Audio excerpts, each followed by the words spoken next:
everyone, welcome back to the channel Banking Sarthi. So guys, अब finally SBI PO pre का सारा exam सारा shift over हो चुका है और इस साल का अगर हम देखें तो ये लास्ट प्री एग्ज़ाम था जो कि अब ओवर हो गया है। तो अब भी मैंने कमेंट में बहुत सारे स्टूडेंट्स के ये डाउट देखे कि वो पूछ रहे हैं कि उनका अटेम्प्ट थोड़ा कम है या एवरेज अटेम्प्ट है like 50, 55, 60. So should they prepare for mains or not. ये क्वेश्चन आप में से बहुत एस्पिरेंट्स का आ रहा था जो मैंने कमेंट में देखा, तो मुझे लगा कि एक वीडियो में से एड्रेस किया जाए। तो देखिए, श्योरिटी हम नहीं बता सकते कि किसका शिफ्ट कितना हार्ड था, नॉर्मलाइजेशन कितना होना था। तो कुछ लोग का तो क्लियर कट उन्हें लग रहा होगा कि वो प्री क्लियर कर लेंगे।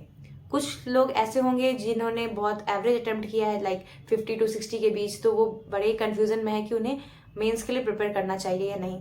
तो जिनका बहुत ही अच्छा अटेम्प्ट है वो तो क्लियर है कि उन्हें मेंस की प्रिपरेशन करनी है, और जो लोग थोड़ा एवरेज अटेम्प्ट किए हैं उन्हें कन्फ्यूजन हो रही है। बाकी जिनके अटेम्प्ट बहुत ही कम है लाइक 50 से भी कम है, तो वो तो समझ ही रहे हैं ये बात कि उन्हें अभी प्री के लिए ही और प्रिपरेशन करनी चाहिए। तो अब मेरा एडवाइस क्या है आप लोगों के लिए, वो आप चाहे तो फॉलो कर सकते हैं।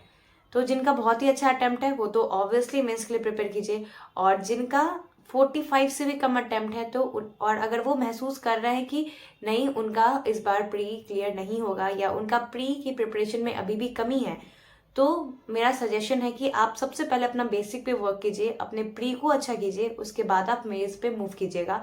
क्योंकि अब इस ईयर तो कोई प्री एग्ज़ाम अब नहीं है, और बेसिकली बैंकिंग के जो एग्ज़ाम्स हैं उसके बारे में मैं बात कर रही हूँ कि वैसे एग्ज़ाम्स तो अब है नहीं। तो आप लोग अपनी बेसिक को, ये बेस्ट टाइम है कि आप उसके लिए प्रिपेयर करें। आगे may be RBI aspirant, RBI का फॉर्म आए, RBI असिस्टेंट का, तो आप उसके लिए ट्राई कर सकते हो। फिर आगे अब 2023 में जो भी एग्जाम्स आएंगे आप उसमें बेस्ट देना, अपना प्री और मेंस साथ में अच्छे से प्रिपेयर कीजिए और अपना बेस्ट देने की कोशिश कीजिए। तो अगर आपकी बेसिक में कमी है, प्री अभी भी कमज़ोर है, तो आप लोग अभी प्री के लिए मूव कीजिए। क्योंकि बिना बेसिक किए हुए आप मेंस की तरफ अगर मूव कर भी जाएंगे तो आपको अच्छे से चीज़ें समझ में नहीं आएंगी। और बाकी जो सोचते हैं कि उनका पहले का भी प्री क्लियर हुआ है और लेकिन इस बार अभी SBI PO में उनका एवरेज अटेम्प्ट रहा है और वो कंफ्यूज हैं, तो मैं कहूँगी जब तक रिजल्ट नहीं आता, और अभी तो आपका SBI प्री का भी रिजल्ट पेंडिंग अभी तक आया नहीं है, तो अभी मैं बोलूँगी कि जब तक सब कुछ क्लियर नहीं हो जाता तब तक आप मेंस की प्रिपरेशन जरूर करें। अगर आपके 50+ अटेम्प्ट है तो आप मेंस की प्रिपरेशन जरूर करें, क्योंकि उसमें कोई हार्म नहीं है। अगर आपने कोई पहले भी प्री क्लियर किया है, it means you have the potential, so you should try for mains now.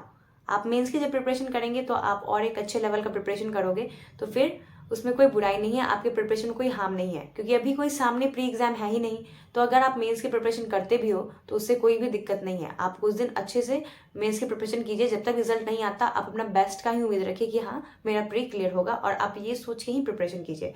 अगर होता है ये तो बहुत ही अच्छी बात हो जाएगी फिर, और अगर नहीं होता तो उसमें भी आपका कोई नुकसान नहीं है। और जिनका तो अच्छा अटेम्प्ट है, जिन्हें लग रहा है कि मेरा प्री क्लियर होगा, तो उनको तो ऑब्वियसली मेंस की प्रिपरेशन करनी ही करनी है। तो मेरा मानना है कि जब सामने कोई प्री एग्जाम नहीं है तो आप मेंस की प्रिपरेशन कर सकते हो, और मतलब करना ही चाहिए मेरी मानिए तो।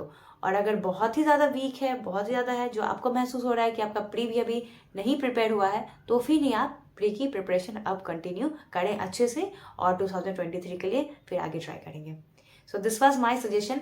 आप अपने भी रिव्यूज़ बता सकते हैं कि आपका क्या सोचना है इस बारे में, और कोई भी डाउट है तो आप कमेंट सेक्शन में पूछ सकते हैं। I am always there to help you. Thank you.